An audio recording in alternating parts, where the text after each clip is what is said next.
Ley 60/1962, de 24 de diciembre, por la que se regulan los auxilios, salvamentos, remolques, hallazgos y extracciones marítimos. Norma derogada, excepto las disposiciones del título segundo, que continuarán en vigor en calidad de normas reglamentarias, por la disposición derogatoria única. F, de la Ley 14/2014, de 24 de julio. Ref. BOEA, 2014, 7877. La conveniencia de unificar las normas relativas a los auxilios, salvamentos, remolques, hallazgos y extracciones marítimos dispersas en disposiciones de distinto rango legal, que resultan insuficientes para las necesidades actuales, aconseja la promulgación de un texto legal orgánico que las regule y modernice. Con objeto de unificar ciertas reglas en materia de auxilios y salvamentos marítimos, se ha incorporado a la ley el texto del Convenio de Bruselas de 23 de septiembre de 1910 al que España se ha adherido, pero ampliándolo para incluir la asistencia marítima a aeronaves y la prestada o recibida por buques de guerra o afectos a un servicio público. Como consecuencia de la incorporación del Convenio de Bruselas se excluye de los hallazgos marítimos a los buques y aeronaves y sus cargamentos, por ser su recuperación un caso de asistencia marítima. Al mismo tiempo se den normas sobre los remolques en la mar que no constituyen asistencia marítima, supuesto que carecía en nuestra legislación de una regulación específica. Se regula sistemáticamente la extracción de buques hundidos y sus restos que solo estaba reglamentada en disposiciones administrativas inspiradas en las necesidades del momento en que se dictaron, pero que ya no responden a las circunstancias presentes, fijando los plazos de prescripción de las cosas hundidas a favor del Estado cuando no sean extraídas por los propietarios, porque en interés de la economía nacional no debe dejarse indefinidamente al arbitrio de los particulares la facultad de extraerlas.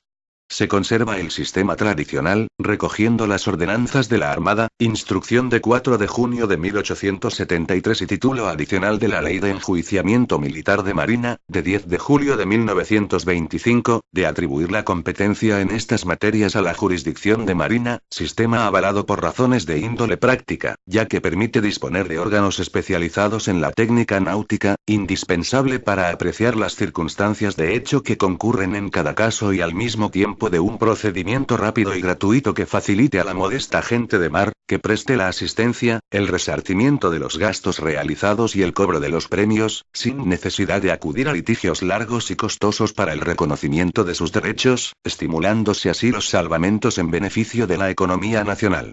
De acuerdo con este criterio de conseguir la mayor rapidez y eficacia se encomienda la instrucción de los expedientes a juzgados marítimos permanentes y su resolución a un tribunal marítimo central asegurándose así la unidad de criterio dentro del amplio arbitrio legal para la fijación de los premios, y como garantía de las partes, se conserva el recurso de alzada ante el ministro de Marina y el posterior recurso contencioso administrativo que existía en la legislación anterior.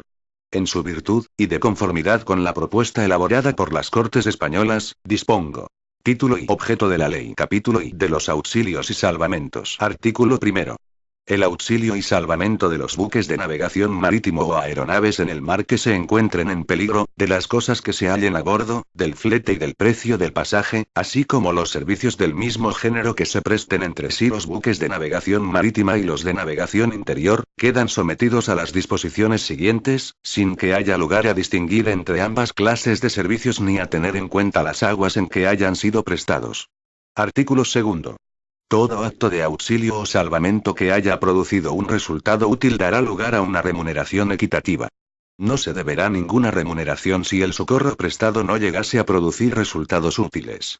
La suma que deba pagarse no podrá exceder, en ningún caso, del valor de las cosas salvadas. La remuneración exigible a consecuencia de las operaciones de auxilio o salvamento corre a cargo del armador del buque o explotador de la aeronave objeto de aquellas, sin perjuicio del derecho de repetición que pueda corresponderle. Artículo tercero. No tendrán derecho a percibir remuneración alguna las personas que hayan tomado parte en las operaciones de socorro, a pesar de la prohibición expresa y razonable de los buques o aeronaves socorridos. Artículo cuarto. El remolcador no tendrá derecho a una remuneración por auxilio o salvamento del buque por el remolcado o de su cargamento, sino cuando haya prestado servicios excepcionales que no puedan ser considerados como el cumplimiento del contrato de remolque.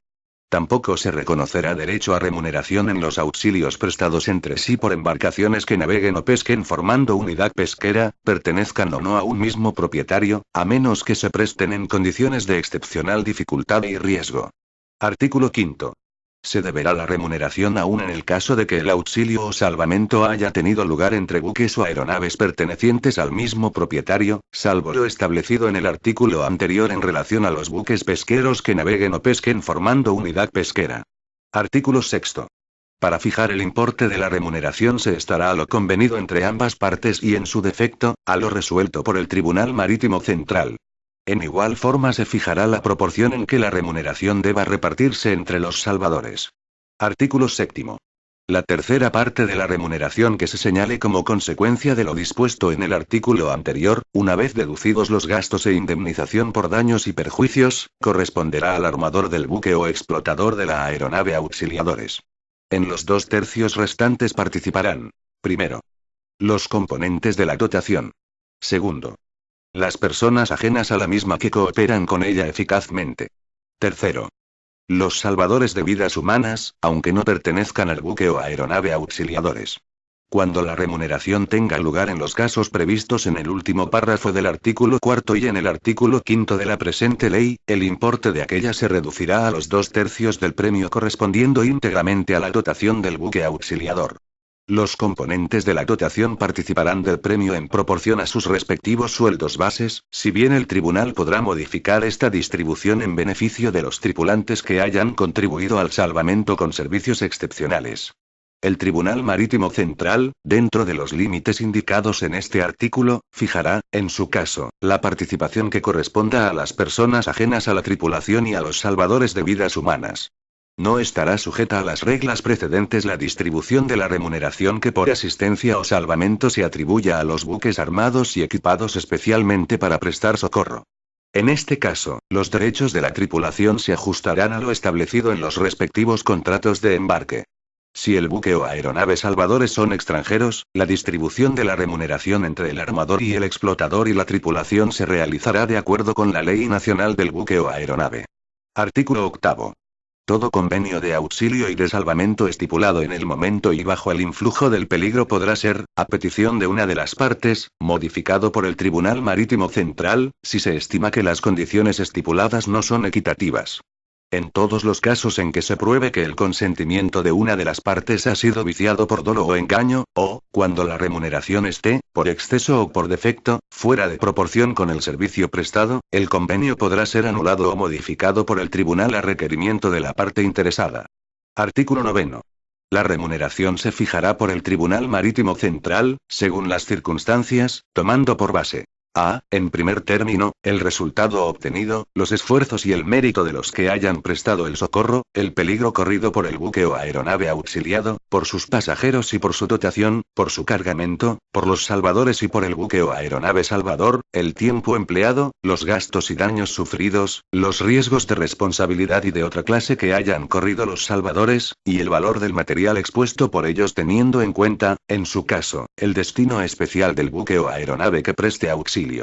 B. En segundo lugar, el valor de las cosas salvadas. Las mismas disposiciones se aplicarán al reparto a que se refiere el párrafo segundo del artículo 6. El Tribunal Marítimo Central podrá reducir o suprimir la remuneración en caso de que los salvadores hayan hecho necesario el socorro por su culpa o hayan agravado también culpablemente la situación del buque o aeronave auxiliado o salvado o prolongado arbitrariamente la duración de la operación o se hayan hecho culpables de fraudes, ocultaciones o apropiaciones indebidas de cualquier género. Artículo 10. Las personas salvadas no están obligadas al pago de ninguna remuneración. Artículo 11. La acción para el cobro de la remuneración prescribe a los 2 años a contar del día en que terminaron las operaciones de auxilio o salvamento. El plazo se interrumpirá por la incoación del oportuno expediente y por las causas previstas en el Código de Comercio. También se interrumpirá la prescripción cuando el buque auxiliado o salvado no haya podido ser detenido o embargado en aguas españolas o en puertos extranjeros. Artículo 12. La presente ley no afecta a la subsistencia de los tratados internacionales y leyes vigentes en España sobre la organización de los servicios de auxilio y salvamento por las autoridades públicas o bajo su dependencia, y especialmente sobre el salvamento de embarcaciones y artefactos de pesca. Artículo 13.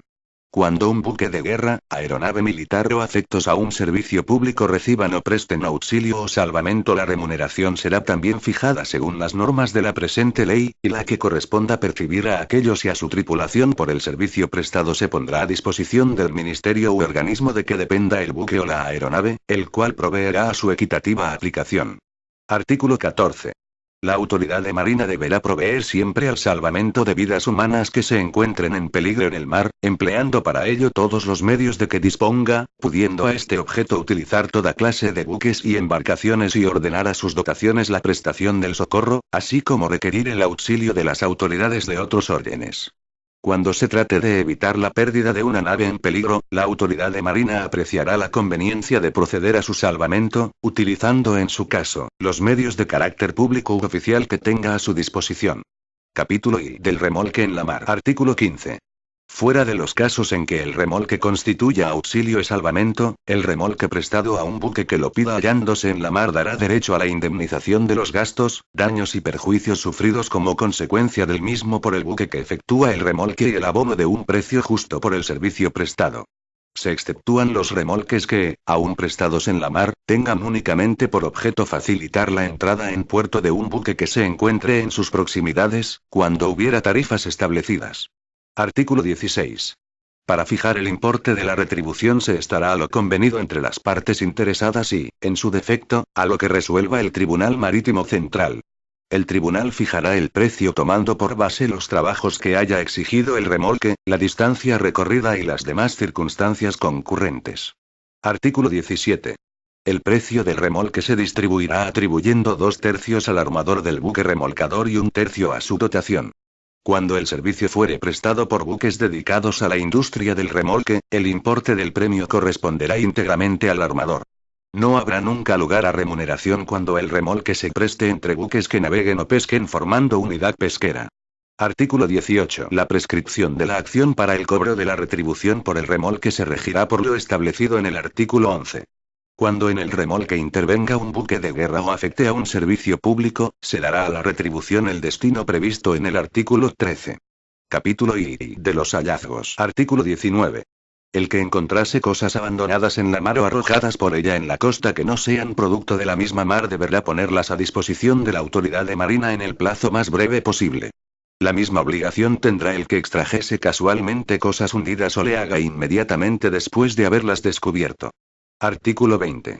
Las cosas halladas serán entregas a su propietario cuando éste comparezca y acredite su derecho de propiedad, previo pago de los gastos y del tercio de valor de las cosas halladas.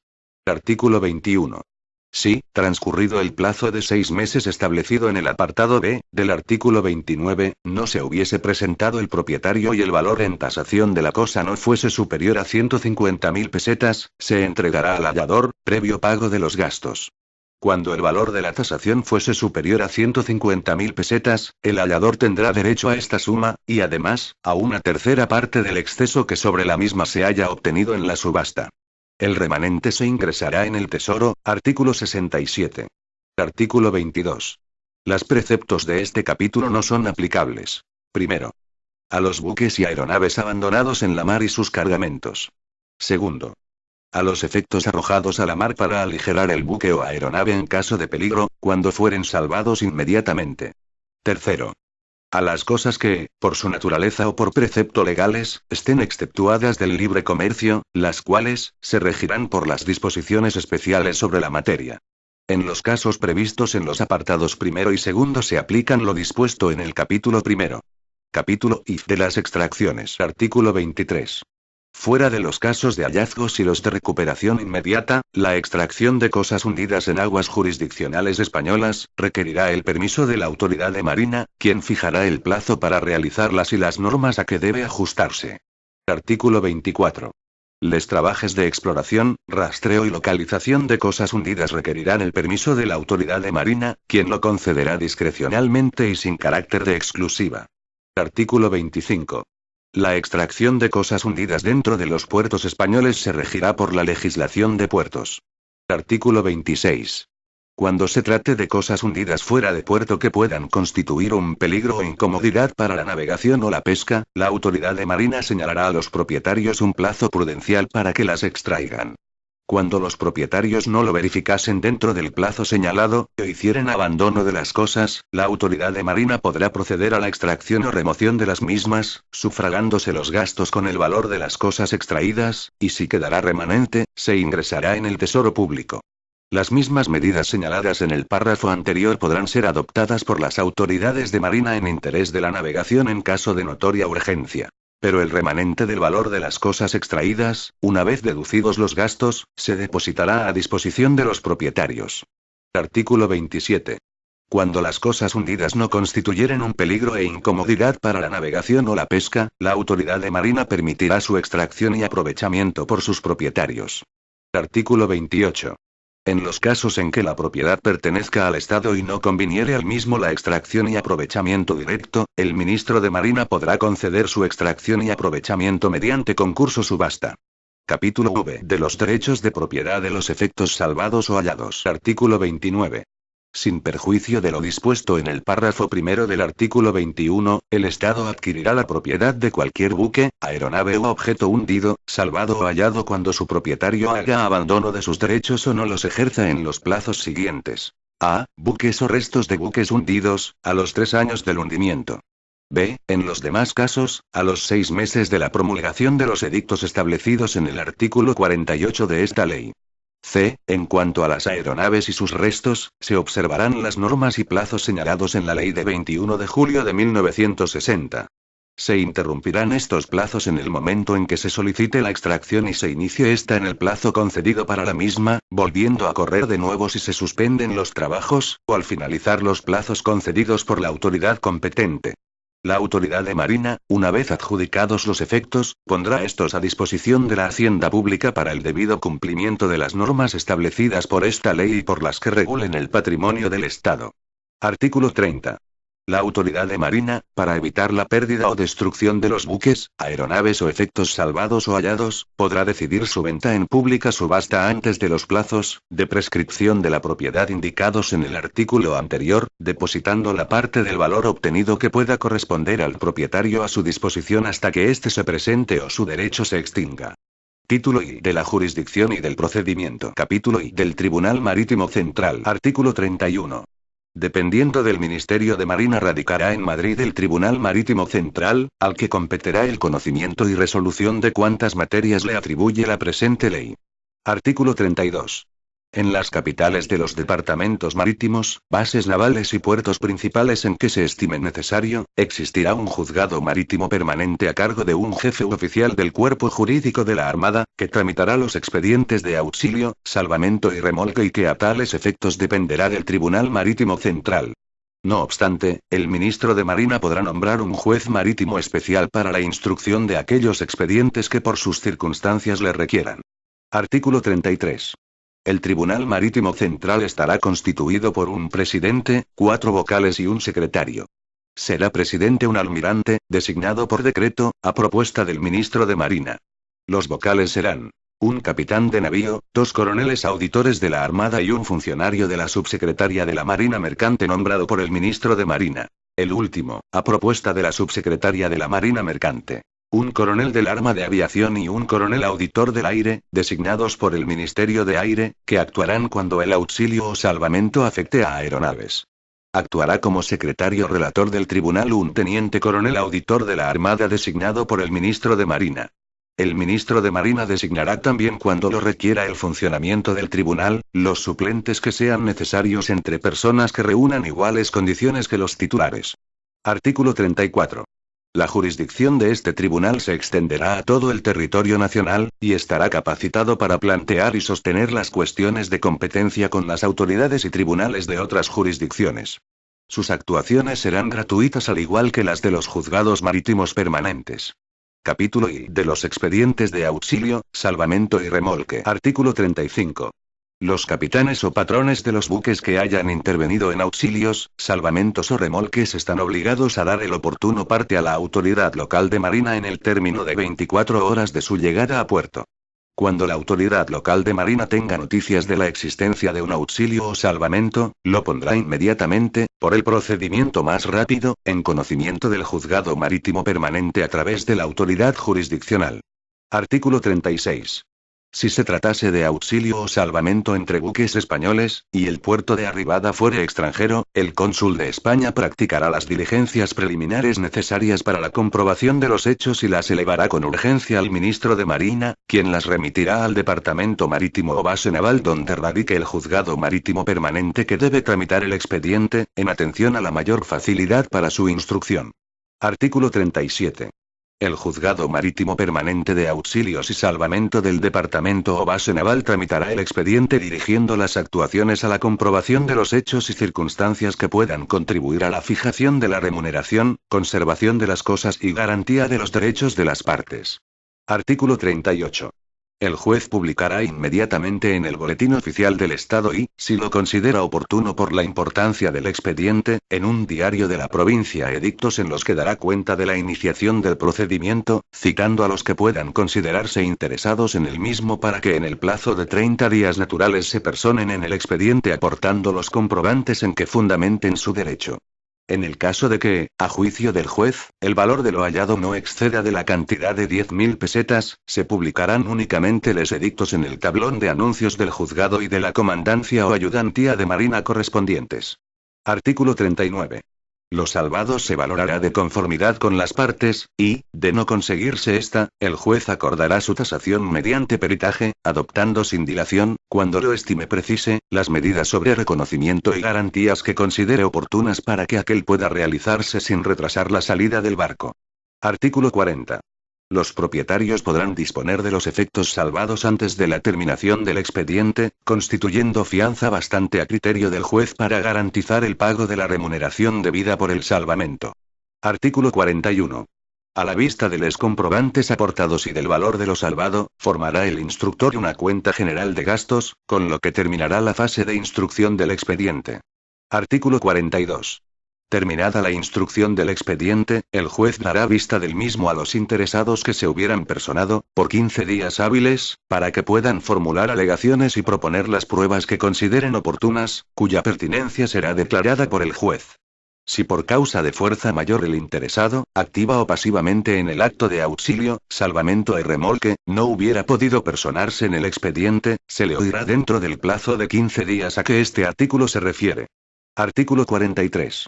Terminado el plazo previsto en el artículo anterior, el juez convocará una reunión de los interesados en la que, bajo su presidencia, tratará de que lleguen a un acuerdo, levantándose acta de la misma.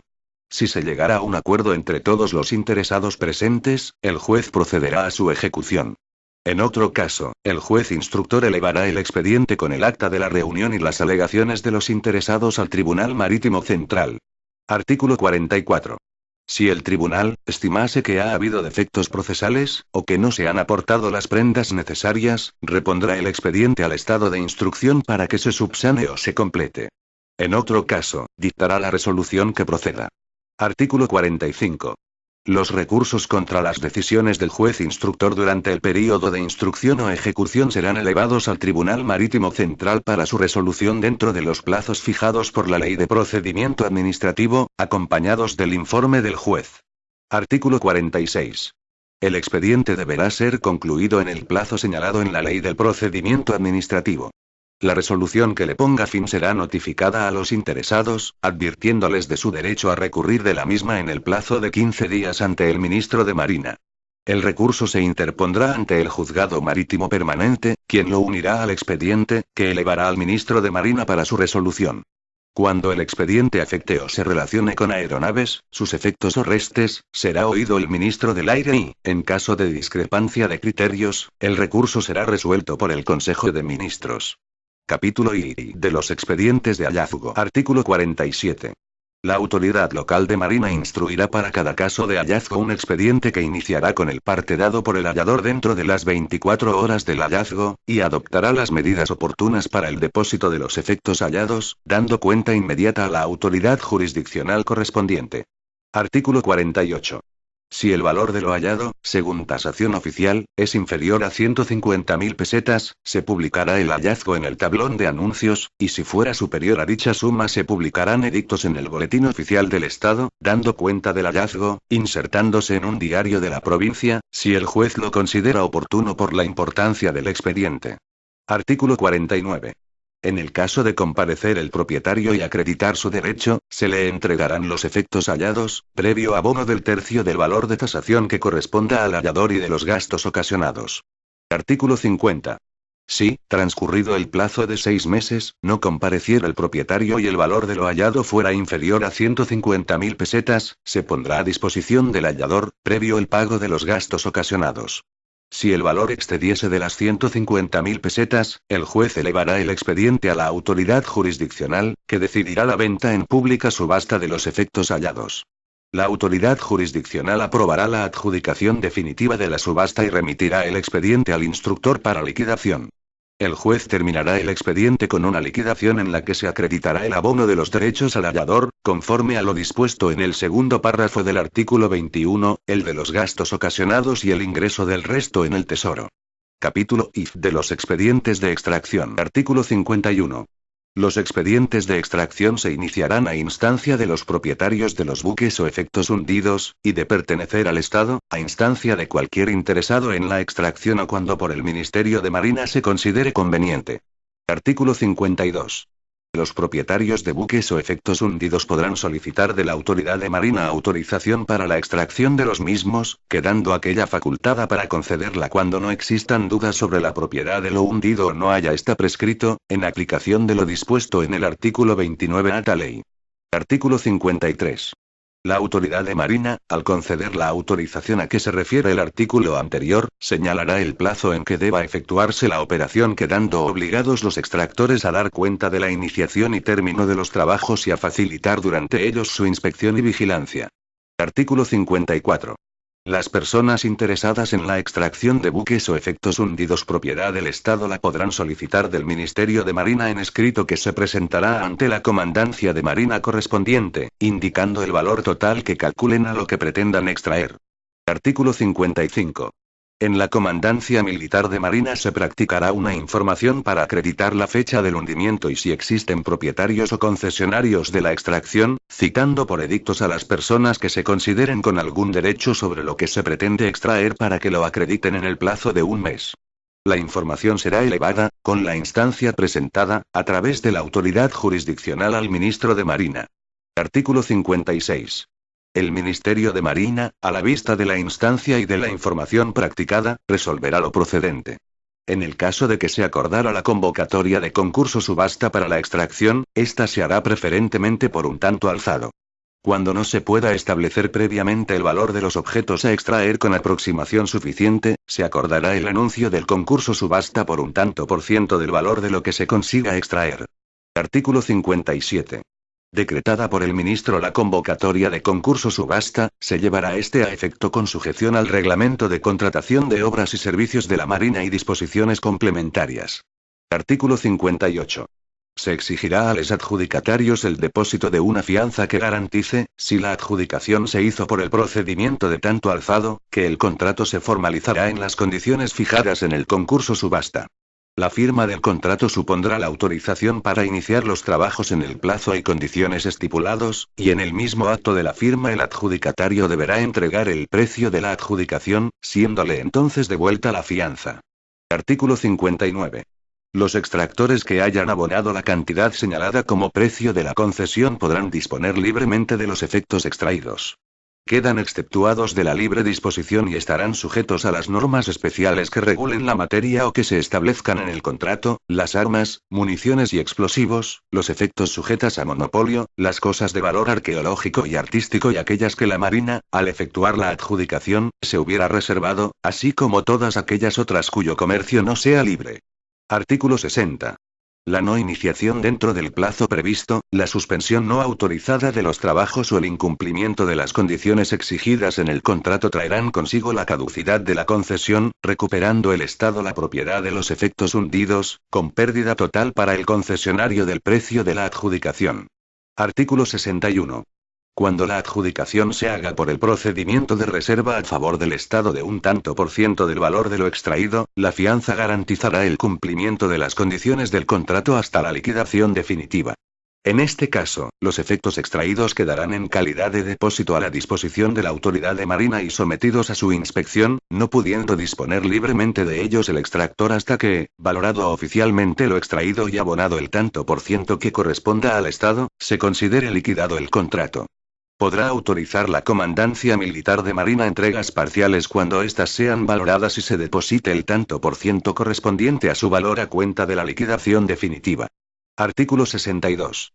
En todo caso, las autoridades de Marina estarán facultadas para inspeccionar la ejecución de los trabajos y el cumplimiento del contrato, a cuyo efecto recibirán una copia de los que les afecten, pudiendo proponer y, en caso de urgencia, ordenar la suspensión de los trabajos cuando advirtieren alguna anormalidad, dando cuenta al Ministerio, para la resolución definitiva.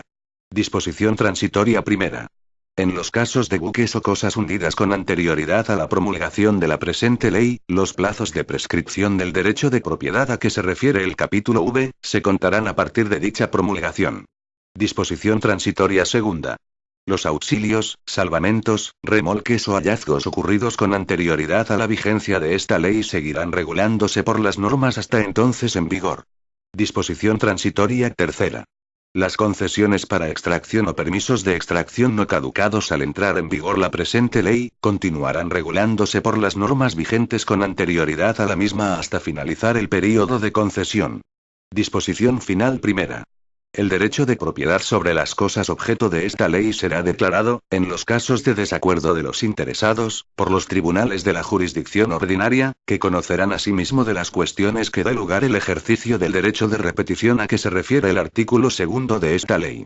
Disposición final segunda. Los interesados en los expedientes regulados por esta ley podrán hacer por sí la defensa de sus derechos, mas siempre que no la realicen personalmente deberán valerse de letrado en ejercicio.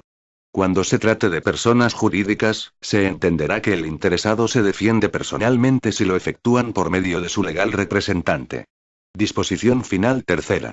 Las resoluciones firmes que se dicten por el Tribunal Marítimo Central o por el Ministro de Marina se publicarán íntegramente en el Diario Oficial de la Marina y las dictadas por el Consejo de Ministros serán publicadas en la misma forma en el Boletín Oficial del Estado. Contra las resoluciones dictadas por el Ministro de Marina o, en su caso, por el Consejo de Ministros, que pongan fin a los expedientes a que se refiere esta ley, podrá recurrirse ante la jurisdicción contencioso-administrativa. Disposición final cuarta.